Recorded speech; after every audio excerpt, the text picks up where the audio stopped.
Well, to say that the tariff situation has been interesting is an understatement. Joining us right now is Indiana representative from the 3rd District, Congressman Marlin Stutzman is joining us. Congressman, how are you doing this afternoon? Hey, doing great, Casey. Thanks for having me on. Yeah, why are you picking a fight with the Aussies, man? What's this about? Here's the thing. It's like I saw some of your posts, and some are like, well, they don't want our beef. We don't want theirs, which, again, we're buying their beef because we're just being generous. We don't need it.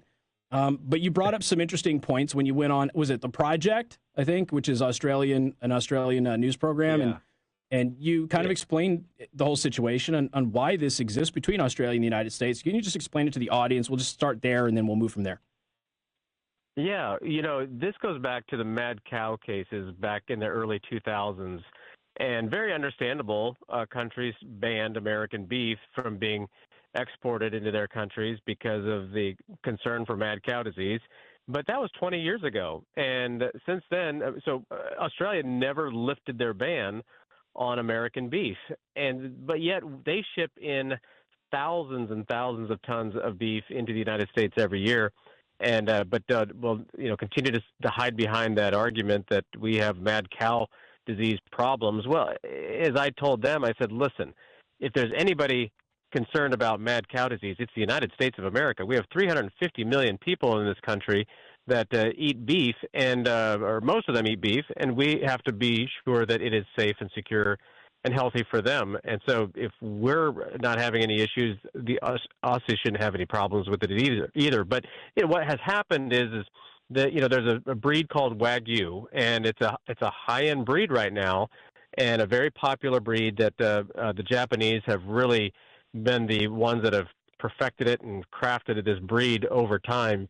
And they exported some of the genetics to the United States back in the 1980s and also to Australia. And if it wouldn't have been for the United States helping Australia even get the genetics, they wouldn't have it. Well, what they have is an advantage of shipping their beef into the United States at a lower discount because of or a discount with their currency difference. So they've got about a 35% advantage over the U.S. dollar because of their value. And so they are now shipping in almost 50% of the Wagyu that's consumed in the United States here. And our consumers, restaurants, food buyers are buying it because it's a cheaper product. So we're building out their beef industry there while the American producer and farmer is at a huge disadvantage. And the fact that they won't buy ours, to us, I just believe it sends a bad message that we'll sell you ours, but we're not going to buy yours. And if we're going to be allies and friends, it should go both ways. Yeah, and I was kind of diving into this because I've always wondered why this mad cow thing always gets blown up here, because we've had a total of 6 cases. One of them actually came from Canada. So then you have the other 5, which there were 5 cases in a span of 18 years. And they were all atypical, spontaneous infections, usually in older cattle. It didn't spread through the feed. They didn't get it from the feed. And one of the people who commented, one of the Australians who commented under your interview that you posted there, and they're like, wait, we're supposed to accept their diseased beef or pay tariffs? Make America go away. And I'm like, hold on a second.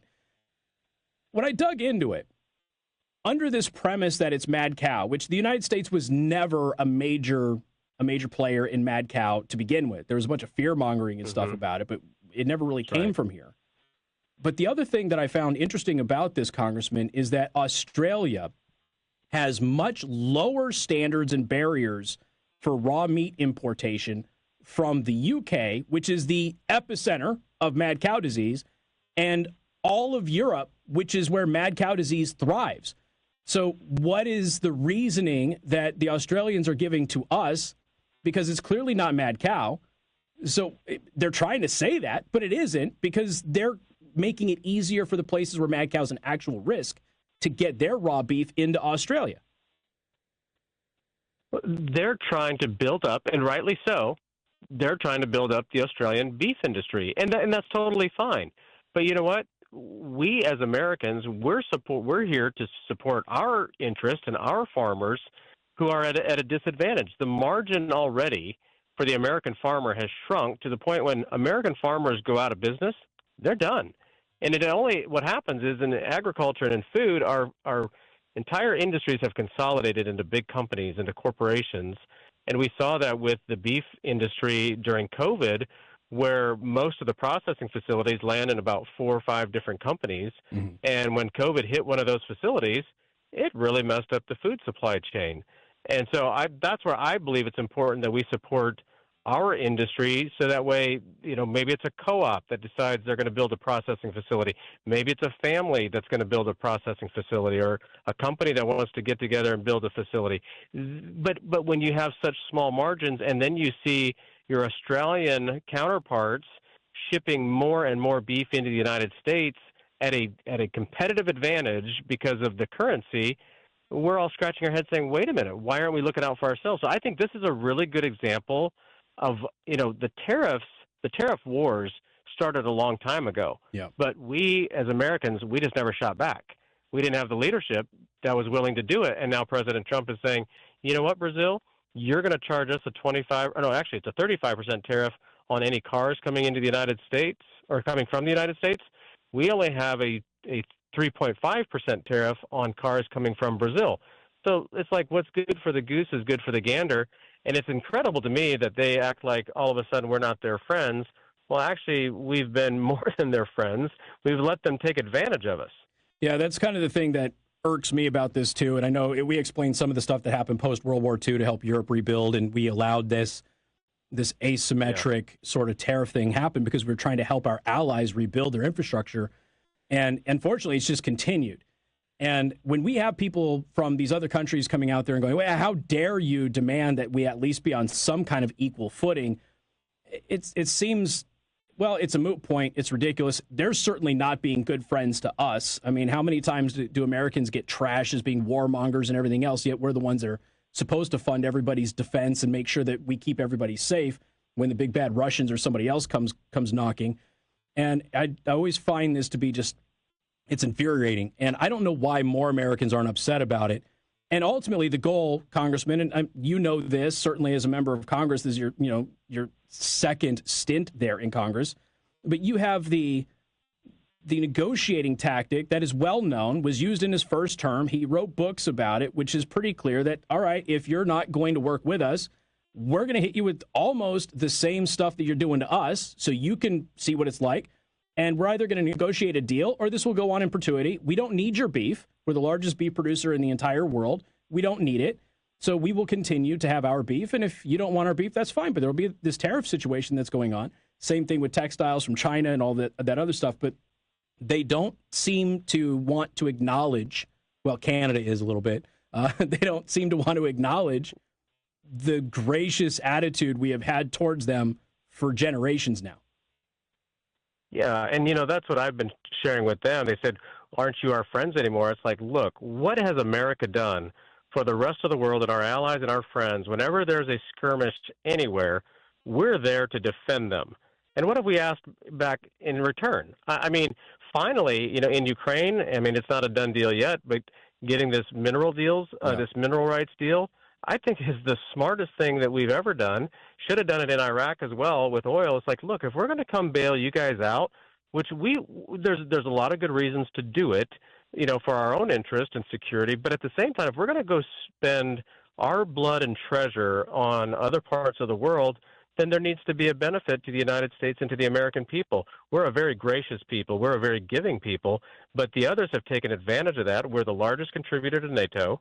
And there's good reasons for that again, but they seem to be, it's like, you know what, they keep going out with their friends and we keep picking up the tab and they never offer to pick up the tab for lunch. Oh, I mean, we even had some generals, in his first term saying, we're abandoning our allies and our friends. Wait a minute, hold on a second. We all signed an agreement. You're going to spend a certain amount of your GDP on defense so that way everybody can mutually defend each other. That was the whole point. And none of you have fulfilled your obligations while we have fulfilled our obligations every single year. And now you're mad at us for asking you to fulfill the agreement that we signed, and you're saying that we're not being a good friend and we're abandoning our allies. To even have our own people saying that is insane.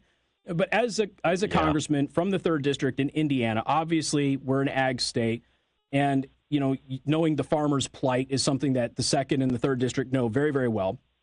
But when you get Democrats running around and saying, hey, this is going to make things more expensive for the average American and everything else, how are you guys responding to that? Because I don't think, this is me personally, I don't think that Republican leadership, other than Trump, has done enough to get out there and highlight this. I would say that Caroline Leavitt has done a great job.